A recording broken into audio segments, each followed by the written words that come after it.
দুনিয়াতে কোনো নারী এই কাজটা চায় বলে আমার মনেই হয় না। কারণ আমি বিশ্বাস করি পুরুষদের চেয়ে নারীদের বুদ্ধি 70% বেশি। যদিও মাথা ছোট, বিজ্ঞানীরা বলে যে মেয়েদের মস্তিষ্কে বুদ্ধি একটু কম, কিন্তু আমার মনে হয় যে তাদের অনেক বেশি বুদ্ধি জীবন সম্পর্কিত। এবং কোনো মেয়ে চায় না তার হাজবেন্ডকে মানসিকভাবে সুখে রাখতে, সারা দিন দোয়া করে আল্লাহ আমার হাজবেন্ডের দীর্ঘজীবী করো, কিন্তু বাসায় এসে যেন সে শান্তিতে না থাকে। প্রতিটা মেয়ে একটা ম্যাজিকের মতো ওয়ার্ড শিখাই দিয়ে এই একটা জিনিস করলে তার হাজবেন্ডকে সে সুখে রাখতে পারবে। প্রথম জিনিস হচ্ছে শুকরিয়া আদায় করো। তোমার হাজবেন্ড সারা দুনিয়ার সাথে লড়াই করে, কাজ করে, ঘেমে, রিস্ক নিয়ে টাকা ইনকাম করে তোমাকে খাওয়াইতেছে।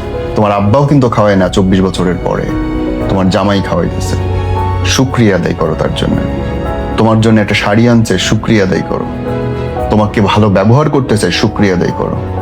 এটা কোনো বউ করে আমি দেখি না। আমি যাদেরকে চিনি দেখি নাই প্রশংসা করতে তাদের ডর লাগে, খারাপ লাগে। কেন রে ভাই? ইন্সপায়ার করো, মোটিভেশন দাও জামাইকে কাজ করার জন্য, দিবে না। নাম্বার 2, সন্দেহ তোমার মনে আসতেই পারে, জেলাসি তোমার মনে আসতেই পারে। সব তো জামাইকে বলার দরকার নেই।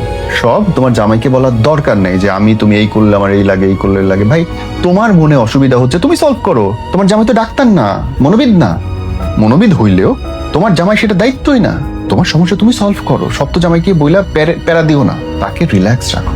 নাম্বার 3, মেক শিওর করো তুমি তোমার জামাইয়ের সামনে পৃথিবীর সবচেয়ে সুন্দরী নারী। কারণ প্রতিটা বউই বাসায় কাজের বুয়া হয়ে থাকে। আমি গ্যারান্টি দিতে পারি কাজের বুয়ার মতো। এই যে তুমি এত সুন্দর করে শাড়ি পরছো, সুন্দর করে চুল আশ্রইছো, তুমি বিয়ে হলে দেখবে যে তেনা করে ঘুরে বেড়াচ্ছ ঘরের মধ্যে। বিয়ে তো হয়ে গেছে, আন্দার হালাপুর তালাই পারে না, বাচ্চা তো হয়েই গেছে। আমি তো একটু মোটা হয়েছি, কেন মোটা হবা তোমার? কেন তুমি অগোছালো থাকবা? কেন তোমার ঘরের মধ্যে গা দিয়ে বুয়াদের মতো বপসা গন্ধ হইবে? তুমি একটু সুন্দর থাকো না। প্রথমত তো তুমি তোমার স্বামীর গার্লফ্রেন্ড, বউ, তারপরে গিয়ে তুমি মা, তারপরে গিয়ে তুমি রান্নার বুয়া। থার্ড ক্যারেক্টার ফার্স্টে আসতে পারবে না। তো বিয়ে করছে যখন সেই মতো করেই যাওয়া উচিত তার কাছে। ভাই রোগ ভোগের কথা বাদ দাও, কিন্তু বাকিটা তো চেষ্টা করলে নিজেকে গুছায় রাখা যায় কিন্তু, না? তো সেটা করতে হবে। তারপরে পয়েন্ট শোনো, চেষ্টা করতে হবে তোমার হাজবেন্ড যাদেরকে ভালোবাসে, সম্মান করে, পরিবার মনে করে, তাদেরকে যতটুকু সম্ভব তোমার দিয়ে রেসপেক্ট করো। তোমার শ্বশুর শাশুড়ি হইতে পারে, ভাই বোন হইতে পারে।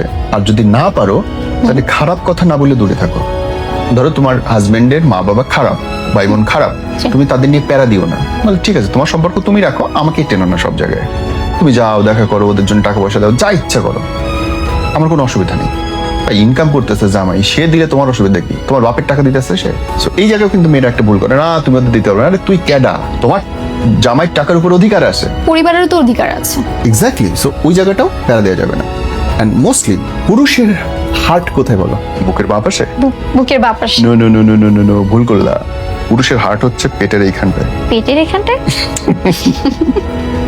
মানে হচ্ছে পুরুষ মানুষ খাইতে পছন্দ করে, তার জন্য সুন্দর সুন্দর রান্না করে। ব্যাস এই কয়েকটা কাজ যদি তুমি করতে পারো, তোমার স্বামী তোমারে যত ওজনই হোক মাথায় করে বহন করে বেড়াবে। একদম লিখে দিলাম তোমারে। আমি জানি এই প্রত্যেকটা কথা সবগুলো মেয়ে জানে, কিন্তু কোনো মেয়ে মুখ দিয়ে স্বীকার করবে না, কোনো মেয়ে প্রচার করবে না, কোনো মেয়ে বলবেই না যে না আমি জানি বা এগুলো সম্ভব। অথচ কত সহজ সিম্পল জিনিসগুলো। যদি কোথাও কোনো অযৌক্তিক মনে হয় লিখো, আর যৌক্তিক মনে হলে শেয়ার করো।